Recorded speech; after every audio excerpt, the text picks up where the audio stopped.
Good morning, guys. It's a beautiful morning in Poços de Caldas in the state of Minas Gerais. This is a very touristic and nice place. We're going to see what this place has to offer today and its most important touristic areas. So let's see how it's gonna be. Right now we are in a pretty central area, and basically one of the three most important things about this city is right in this park, and I will show you all of them, guys. Let's go. So as we walk through the park, the first architectural beauty that comes in front of us is called the Palazzo Casino, basically the Casino Palace. This place, guys, is built, it's designed in the late 1920s and built in the early 1930s, and is basically, as the name suggests, a palace that you play casino and games and all kinds of stuff. This place is built for the sole purpose of attracting rich people, all the aristocrats, elites, and celebrities and politicians. So the mayor of this city one day had a brilliant idea of thinking that they need to attract as much as celebrities and rich influential people as possible to make the city thrive. So they decide that, and they build this palace.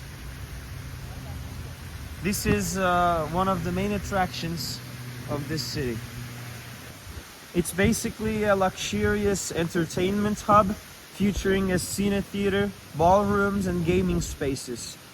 And unfortunately, it seems to be closed right now, and we will not have much time to go inside and have a detailed view of it, but I definitely recommend you guys to come here and enter inside of this palace. So the building is the part of this park called Parque José Afonso Junqueira. This is right in front of us. There's a hotel which we will go. It's called also the Palace Hotel. And when you only walk a little bit further, we will also see the Termas Antonio Carlos. It's all these places showcases a neoclassical style with a grand roof supported by wooden eaves, full arc openings, covered balconies with classical columns and stone base. Its design, including a central pergola connecting two 3-story structures, was meant to evoke elegance and sophistication, complemented by lush gardens and scenic layout. So this casino was built to attract Brazil's elite, offering gambling, cultural performances, and social events. It became a centerpiece of Poços de Caldas' golden era of tourism. So this place is still a very touristic place, but in the 1930s till 46, it was having its golden era of tourism and drawing high society with its opulent interiors, including crystal chandeliers and marble finishes. So it's basically like what's the name of that show? You know, there was this show in Netflix. It was basically it was showcasing the high elite society of the British Empire, and Queen Charlotte was being played by a black actress. I don't remember the name of the show. It's Bridgertons. Yeah, now I remembered. Yeah, inside of this palace is basically like the palaces and houses you see in the show Bridgerton, but it's Brazilian version. So this place basically was one of the most popular places for the Brazilian elite, It was hosting extravagant shows, galas, and gambling, and notable figures such as one of the presidents called Getúlio Vargas, who stayed in 1937. And there's another famous rich person called Carmen Miranda, and Dalva de Oliveira, and Grande Otelo. All these people frequented the casino. They came here oftentimes. So this is the front look of the palace. It's basically... Oh, is it open?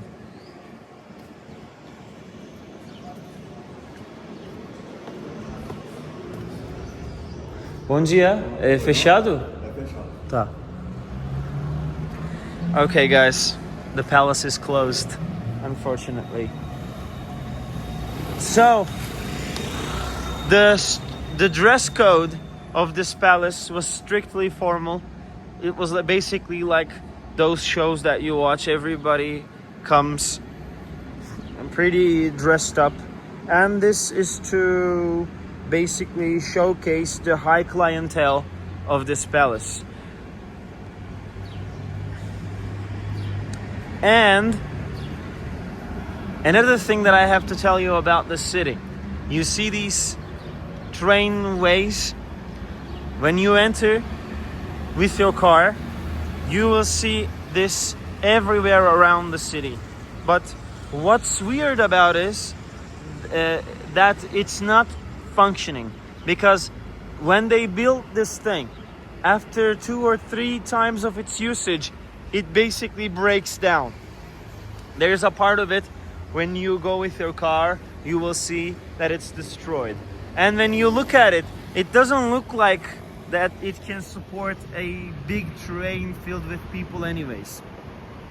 So it's built wrongly, and by this day they haven't done nothing to make it work. I don't know, maybe put it into a renovation or something. So all around the city you see this non-functioning trainway, which is pretty old and basically useless. And another attraction we have that is right in front of us is the Palace Hotel. This is a historic landmark that embodies the city's golden era as a premier thermal spa destination. So in the 1920s, this city basically promises itself to become Brazil's answer to Europe's great spa resorts. Basically, it dedicates itself to be the best spa and hydrothermal place in the whole America. And because of all that, they build all these things. So before 1920s, this city is nothing. But after they build these and start trying to attract the rich people, it becomes something. And all this happens under the governance of this guy called Antonio Carlos Ribeiro de Andrada. This, because of him, the state launches an ambitious urban redevelopment to plan to transform the city into a world-class hydrothermal destination. So the hotel is designed by the renowned architect Eduardo Pederneiras, and it was intended to be a luxurious haven for Brazil's elite, international travelers and health seekers drawn to the city's healing thermal springs. The construction of this hotel began in the 1928 with the goal of creating a masterpiece of neoclassical architecture. The Palace Hotel was envisioned as a symbol of sophistication, blending elegance with the natural allure of Poços de Caldas mineral waters. Completed in 1929 and integrated on July 1st of that year. The hotel was a marvel of its time, boasting 150 rooms across the 4 stories with arched windows and lush gardens that complemented the nearby park and the casino. This hotel is not just a museum. Right now it's currently functioning. You can book a room here and stay here. For example, the Casino Palace is right now is not functioning as a casino palace, but this one it stays with its purpose. It functions as a hotel. When we checked, it was around 400 something reais per night, but we didn't want to stay here. I mean, we could, but we are moving to Tocantins and we have a lot of stuff in our car, and unfortunately this hotel does not offer a hidden protected parking. So that's why we didn't want our stuff to be stolen. Although Poços de Caldas is a very safe and secure city, because guys, I am very surprised by this. Like till yesterday, I have seen only one homeless, and that guy was obvious that he came new to this city because his clothing was inappropriate. Here's very hot. And when you walk around the city, you see many signs of the government warning people not to give alms or any money to poor and the homeless, and call this number whenever you see one. So they don't want homeless and dangerous people around, and they really take care of the place. Okay guys, I came to the other side of the park, and apparently the entrance of the hotel is from this side, not that side. I tried to enter from the door, but it was locked. So, oh gosh, look at the beauty of this park.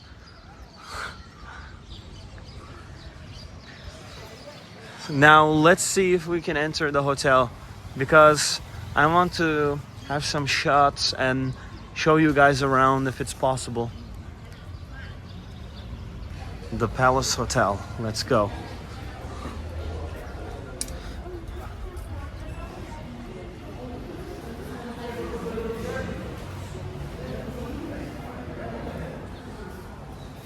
Wow.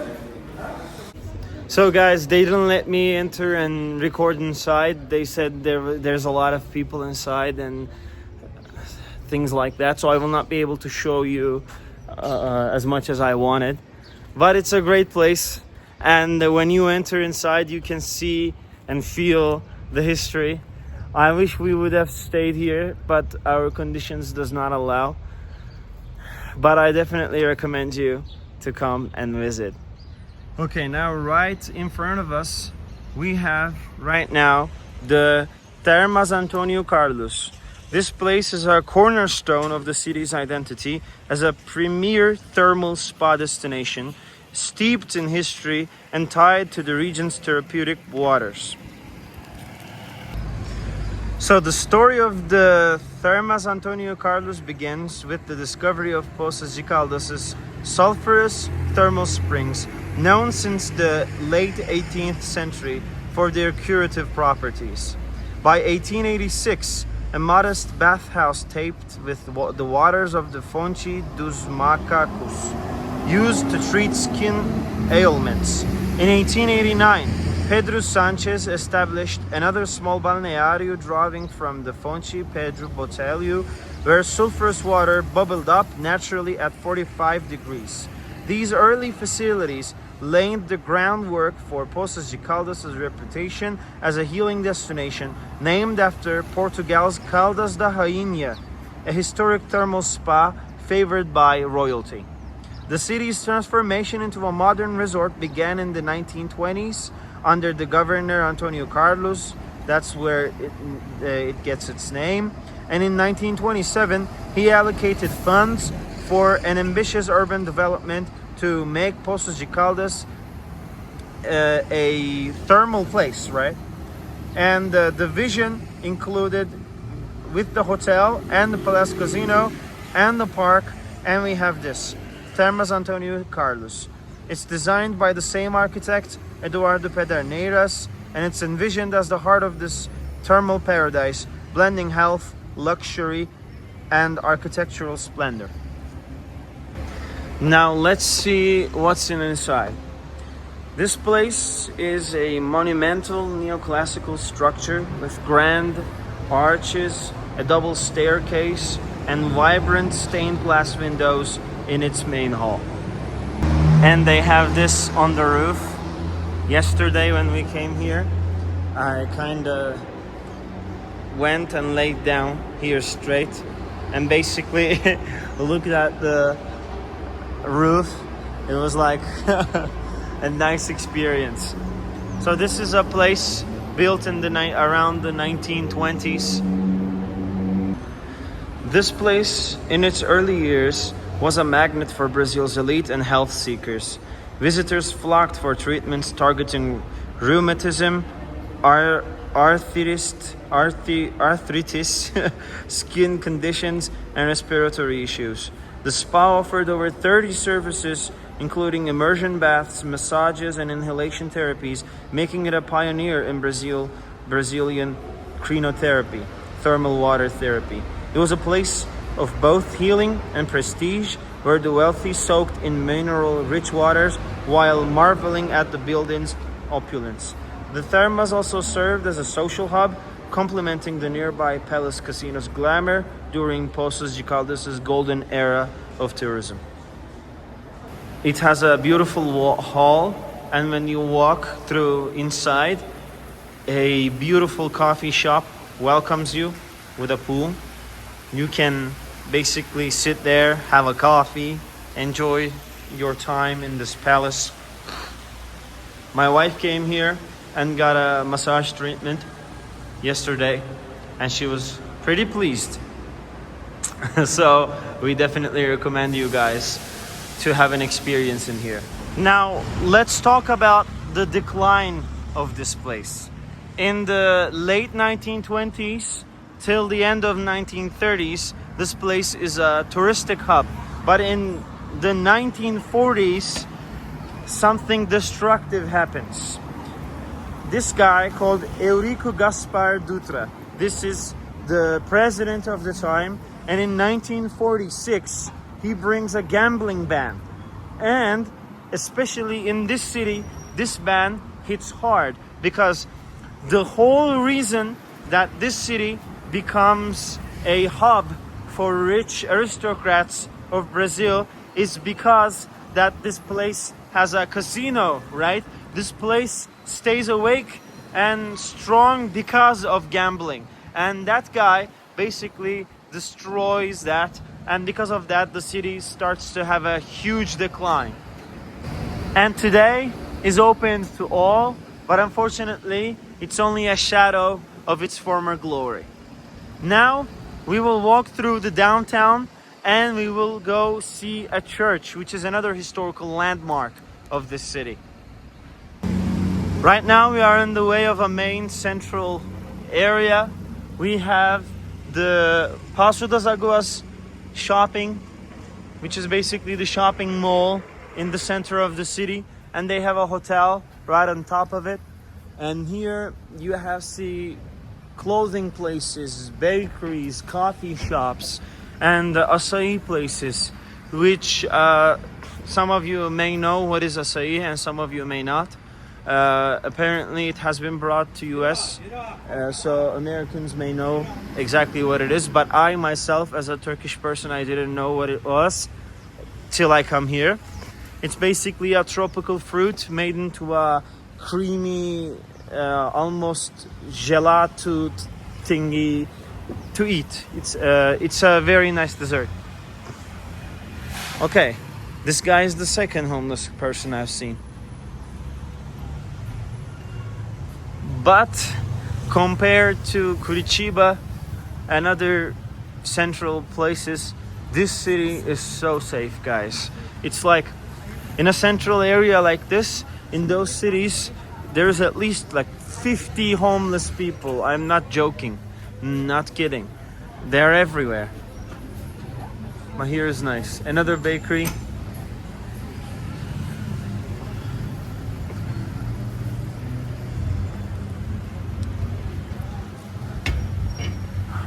Another fancy hotel. But if you're gonna come here and you want to have the full experience, you definitely must, and it's a must, you have to go to that old hotel, the Palace Hotel. Come on.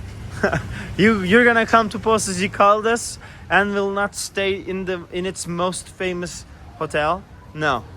You have to do it. And it's not even that expensive. It's around 400 reais. Okay, for some people it's expensive, but it's not like 1,000 reais, you know. Okay, You see that beautiful church over there? That's where we are going. And this is the main downtown, guys.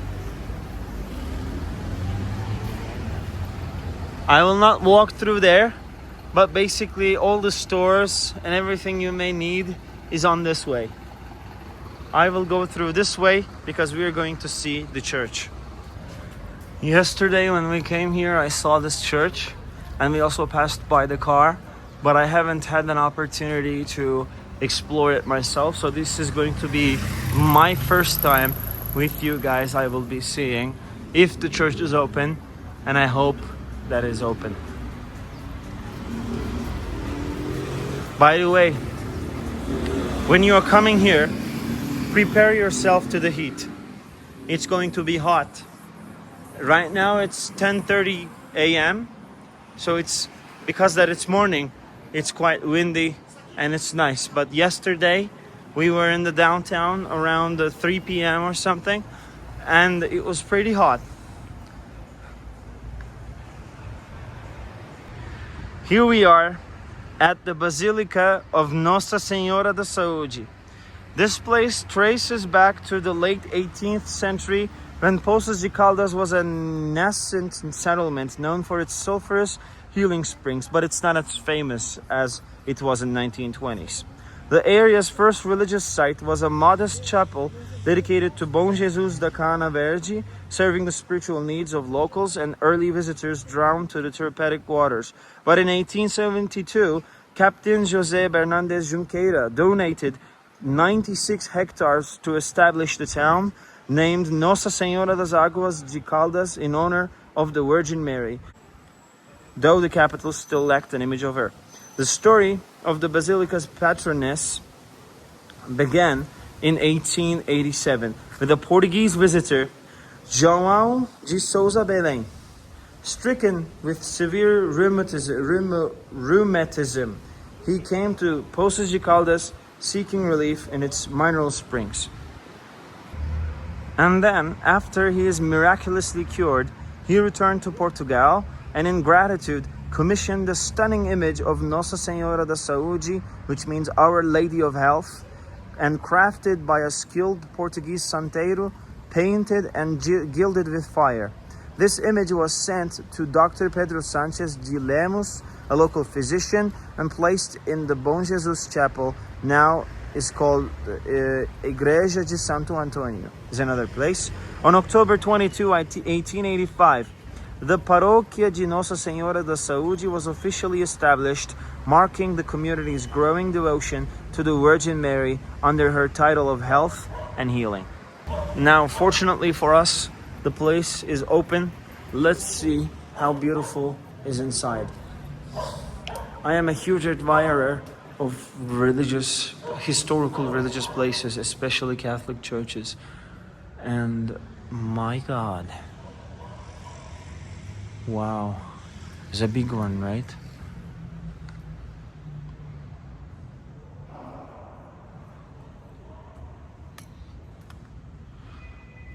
I love that how silent these places are. You can just come and like meditate or pray or basically escape from the city's chaos.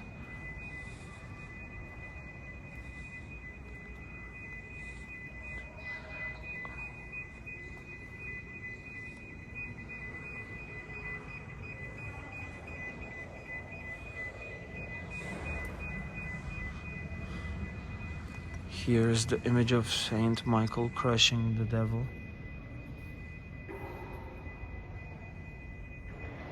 And here is a beautiful altar.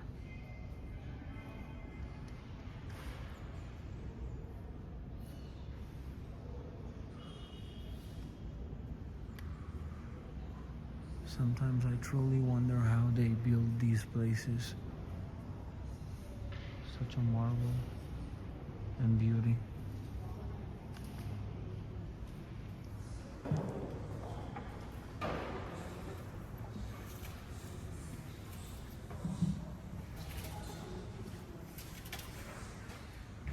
So this was it, guys. A beautiful church. we have seen. I'm glad to get to know this place.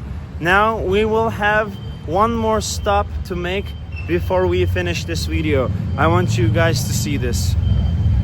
So guys, when you come to this city, this is a thermal city, right? So the thermal waters and thermal baths is the experience of being in this city. It's the whole reason, I mean one of the, besides the gambling, why this city is famous. So rightfully you will want to experience the thermal waters. And you may find the first place that I have showed you, Termas Antonio Carlos. You may find they're a little bit expensive. I mean, for some people it will be very cheap, but for others it may be expensive. My wife paid there around 150-60 reais for, but I think she only got a massage. I don't know if she got a bath. So I don't know the current prices, but I have another option for you if you find they're expensive. So this place in the middle of the square of this town is a government place, and because that is a governmental place, all the experiences they are offering is considerably cheaper than the first place that I have showed you. And when we came here yesterday, I have seen that the basic bath starts 20 reais and the most complicated one is 40 reais. So the bath goes to 20 minutes and you can pay around 20 to 40 reais to have the experience. They also offer massage services, but for that you need to book an appointment, and the earliest that they could give us was tomorrow, and because that we didn't have much time for tomorrow, meaning today, we didn't take it. But if you come here and if you stay here for a couple of days and you are looking for more affordable options of having the experience, you can come here. The name of this place is Balneário Dr. Mário Mourão. Google it, look it from the map, and here you can have a cheaper experience. And before you decide to have a thermal bath experience, this is something that you must do. So this water is a very different water.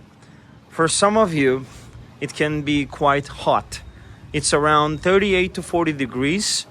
And it's a kind of water that has a very different texture. It has very different elements on it. It's when I put my hands here, it felt even a little bit oily. So when you come to have the thermal baths here, before you book anything, they want you to come to this fountain here. It's called Fonte dos Macacos. You basically come here and put your hand and just feel the water. It's gonna feel different, smell different, and if you would feel comfortable being bathed by this water, only then book, not to waste your money and have a bad experience. Because for some people, having a bath of 38 to 40 degrees thermal water in a very hot city may not be very exciting experience, but for others it can. So you just have a demo version of this experience by putting your hands on this fountain and to feel the water on your skin. If you feel weird, don't do it. If you feel that it's okay, go for it. So guys, this was it. This is Poços de Caldas in the state of Minas Gerais. I have tried to show you as much as I can in my abilities that what are the best touristic attractions of this town. Of course, there are some things that I have missed because I don't have time to explore it all. But when you come here, make sure that you do, because we didn't come to this city for the reason of tourism to explore here the city. We're actually passing through here, and we are traveling to Tocantins. Is a state in the very north side of the country. It's in the middle of the country actually. We are moving there, and because that we are moving there, this is one of the stops that we have made. And our next stop, guys, will be another city 6 hours away from here, and it's called Uberlândia. But for a very high probability that I will not be able to make a video of this place, because we are supposed to go out now as soon as I finish this video, and then we will have a 6 hours drive, but that is only if we manage to drive non-stop. But of course we will want to stop, we will want to use the restroom, we will want to eat something, and that it will go up to God knows what, like 8 hours. And then after we came to the city, we will most likely be very tired and we want to rest. And because my wife is going to be driving the whole way, I don't know how to drive, unfortunately. It's going to be very tiring for us, so I don't know if I can make a video in Uberlândia, but if I would have the energy for it, I will try to do. But that it's certain that I will not be able to catch the sun, so it will be at night. And maybe in the next day I can try to do some videos. But the next day after Uberlândia, we're gonna go to the state of Goiás, and it will be another 6 hours drive. So pray for us, guys. It's gonna be a long journey. And that was it. Thank you for watching. If you liked this video, make sure to press the like button. And YouTube has created this new thing called hype. You can basically hype the video for it to reach out to more people. So if you can do that, I would be grateful as well. And if you're not subscribed to our channel yet, please make sure that you do. And thank you for watching. See you in the next video.